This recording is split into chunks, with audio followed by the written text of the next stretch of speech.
तो आज हम सीखेंगे एक्सेल का topic number 16, how to make fee slip. छोटी सी फी स्लिप बनाना सीखेंगे आज हम। यहाँ पे कुछ बच्चों के नाम लिखे हुए हैं, जैसे श्याम, प्रिया, राम, नीतू, और यहाँ पे इनका कोर्स लिखा हुआ है, कौन सा कोर्स हमारे पास कर रहे हैं। तो ये सारे जो हैं बेसिक कंप्यूटर कोर्स कर रहे हैं। और यहाँ पे लिखा हुआ है फीस 1, फीस 2, फीस 3, क्योंकि कोर्स 3 महीने का है तो फीस भी 3 महीने में देनी है, 3 बार में देनी है। और फीस है इन बच्चों की 5,000 रुपये। तो अगर मान लो किसी बच्चे ने पहले महीने 1,000 रुपये दे दिया तो 5,000 मान लो टोटल फीस है, तो कितना बैलेंस बचेगा अब? 4,000। देखो, ठीक है। और यहाँ पे जैसे मान लो अगले महीने जो है दूसरे महीने उसने 3,000 रुपये पे कर दिया तो बैलेंस कितना बचेगा अब?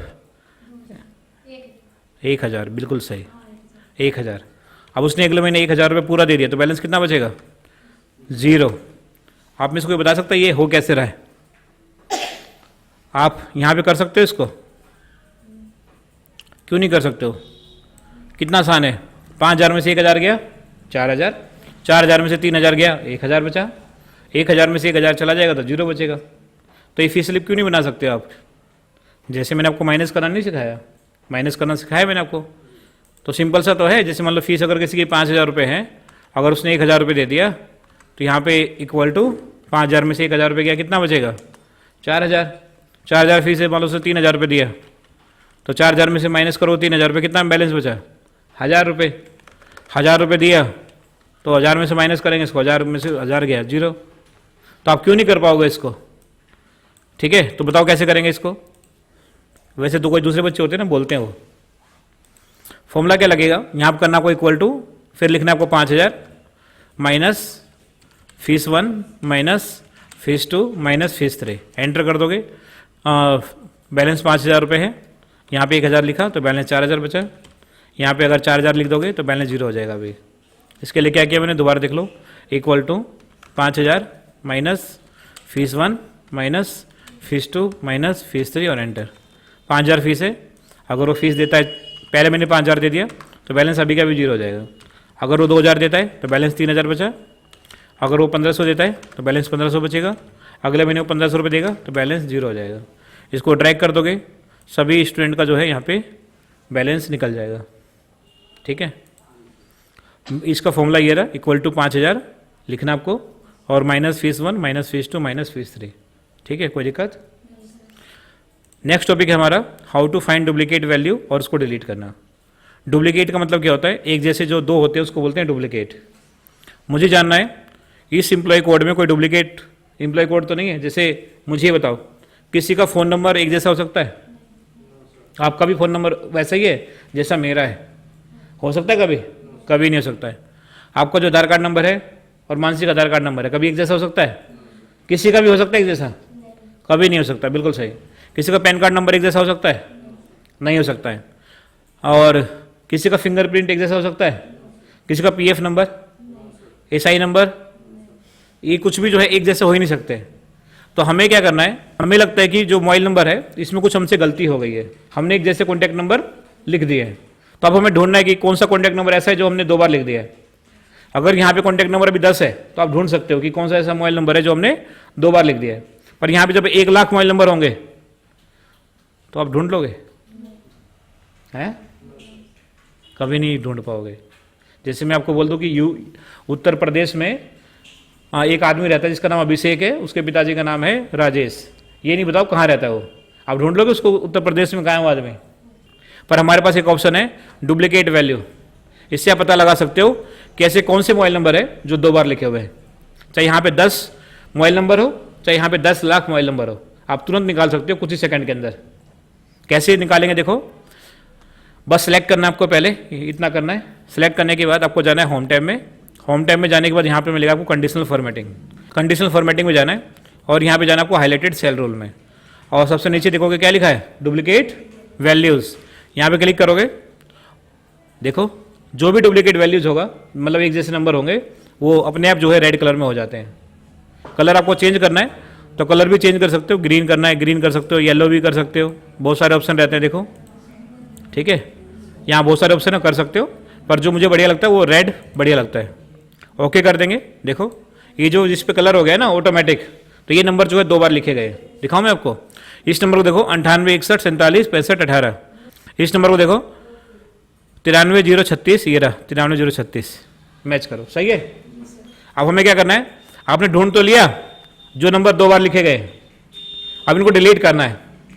तो अगर मान लो डुप्लीकेट 2 ही है यहाँ पे, तो हम इसको डिलीट कर सकते हैं। क्लिक करेंगे, डिलीट का बटन दबाएंगे, डिलीट हो जाएगा। क्लिक करेंगे, डिलीट का बटन दबाएंगे, डिलीट हो जाएगा। पर अगर 1,00,000 नंबर में से मान लो 20,000 नंबर ऐसे हैं जो डुप्लीकेट हो गए, अब उसको डिलीट करना कितना मुश्किल हो जाएगा। मैं आज आपको कुछ ऐसा सिखाऊंगा कि ऑटोमेटिक और डुप्लीकेट वैल्यू को डिलीट कैसे करते हैं। ऑटोमेटिक हो जाएगा ये काम। कैसे होगा देखो, कंट्रोल जेड कर लेते हैं, ये पहले की तरह हो जाएगा। अब क्या करना है, जहां से आपको डुप्लीकेट नंबर को डिलीट करना है उसको बस आप सिलेक्ट कर लो पहले, और सिलेक्ट करने के बाद आपको जाना है डेटा टैब में, और यहाँ पे मिलेगा आपको रिमूव डुप्लीकेट का ऑप्शन। बस यहाँ पे क्लिक कर देना। आप जैसे क्लिक करोगे तो यहाँ पे एक ऑप्शन करना आपको, कंटिन्यू विद करंट सिलेक्शन। जो हमने सिलेक्शन किया है उससे बाहर नहीं जाना है, तो यहाँ पे क्लिक कर देंगे कंटिन्यू विद करंट सिलेक्शन, और यहाँ पे कर देंगे रिमूव डुप्लीकेट। और ये बोल रहा है कि डुप्लीकेट वैल्यू कहाँ से डिलीट करना है आपको, मोबाइल नंबर में से। बिल्कुल ठीक है, हेडिंग मोबाइल नंबर आ गया, ओके करेंगे। अब जैसे मैं ओके करूँगा, देखो यहाँ लिखा है 2 duplicate value found and remove, ठीक है। और यहाँ लिखा है 8 यूनिक वैल्यू रिमेन, यानी बचे हुए 8। ये देखो डिलीट हो चुके हैं वो जो भी डुप्लीकेट वैल्यू थे। आया समझ में कि नहीं आया? तो कितना आसान है डुप्लीकेट वैल्यू को फाइंड करना, उसको डिलीट करना। अगर हमें जानना है इंप्लॉय कोड में कोई डुप्लीकेट इंप्लॉय कोड तो नहीं हो गया है, तो बस सेलेक्ट करो इसको, जानते हैं अभी, और चलते होम टैब में, conditional formatting, highlighted cell rule, और यहाँ पे मिलेगा आपको डुप्लीकेट वैल्यूज। ओके करो, एक भी डुप्लीकेट वैल्यूज नहीं है इसमें। बताओ समझ में आया कि नहीं? इसका इस्तेमाल जो है ना, एक तो आप इसलिए कर सकते हो डुप्लीकेट वैल्यू फाइंड करने के लिए। जैसे मान लो मैं चाहता हूँ जो ये आई वाला कॉलम है, इसमें कोई भी डुप्लीकेट वैल्यू अगर एंटर में करता हूँ, मुझे पता चल जाए कि डुप्लीकेट वैल्यू मैंने डाल दिया। नहीं समझ में आया? मैं चाहता हूँ इस आई वाले कॉलम में जैसे मैं कोई डुप्लीकेट वैल्यू एंटर कर दूँ तो मुझे पता चल जाए कि मैंने डुप्लीकेट वैल्यू एंटर कर दिया है। अभी क्या है, मैं यहाँ पे 100 लिख रहा हूँ, मैं यहाँ पे 200 लिख रहा हूँ, मैं यहाँ पे 100 लिख रहा हूँ, तो मुझे कुछ पता नहीं चल रहा है कि मैंने डुप्लीकेट वैल्यू डाल दिया है, क्योंकि कुछ मैसेज ही नहीं आ रहा, ना कोई कलर शो कर रहा है। तो मैं चाहता हूँ जैसे मैं गलती करूँ तो मुझे पता चल जाए कि भाई मेरे से गलती हो गई है, मैं उसी टाइम उसको ठीक कर लूँ। आ रहा समझ में कि नहीं? तो कैसे करोगे इसका इस्तेमाल देखो, बस क्या करना है, हाँ रोल नंबर, ठीक है। उसके बाद इसको हम सिलेक्ट करते हैं यहाँ पे, और सिलेक्ट करने के बाद हम जाएंगे होम टैब में और कंडीशनल फॉर्मेटिंग में जाएंगे, हाईलाइटेड सेल रूल में जाएंगे, और यहाँ पे कर देंगे डुप्लीकेट वैल्यूज, ठीक है, और ओके कर देंगे। बस इतना काम करना है आपको। इतना काम करने के बाद आप देखो, जैसे लिखा मैंने 100, फिर लिखा मैंने 200, फिर लिखा मैंने 300, और जैसे मैं 100 लिखूंगा ये बता देगा भाई ये जो 100 है रोल नंबर आपने किसी को पहले दे दिया है, आप इसको दे नहीं सकते। तो जैसे गलती होगा मुझे पता चल जाएगा उसी समय कि भाई ये तो रोल नंबर मैंने किसी और को दे दिया। किसको दिया है मैं ऊपर जाके चेक कर लूंगा भाई किसको दिया है, ये प्रिया को दिया है, एग्जाम्पल। आ रहा समझ में कि नहीं? तो अगर आप पहले से ही इस तरह से कुछ करके रखोगे तो गलती के चांस 0 हो जाएंगे। क्लियर है इतना? तो इसका इस्तेमाल किस लिए कर सकते हैं, आपने गलती कर दी है तो उसको ढूंढने के लिए, और पहले से लगा के रखोगे तो गलती होगी ही नहीं, बिल्कुल रेड बन जाएगा उसमें। तो आप इसको चेंज कर दोगे, फिर इसको 101 रोल नंबर दोगे, और देखो जैसे कभी आपने ईमेल आईडी बनाया गूगल पे जाके, जब ईमेल आईडी बनाते हैं तो जैसे मान लो पूछता है आपको कौन से नाम का ईमेल आईडी चाहिए, तो हम लिखते हैं sapna@gmail.com। अगर वो ईमेल आईडी है तो कोई दिक्कत नहीं, अगर नहीं होता है तो क्या आता है, रेड आ जाता है। ईमेल आईडी जो है पहले से ही किसी और की है, तो वही इस तरह से आता है ये, ठीक है। कर लोगे इतना? तो आज हमने सीखा टॉपिक नंबर 16 और टॉपिक नंबर 17। कोई दिक्कत है इसमें? तो जाओ इसकी प्रैक्टिस करो।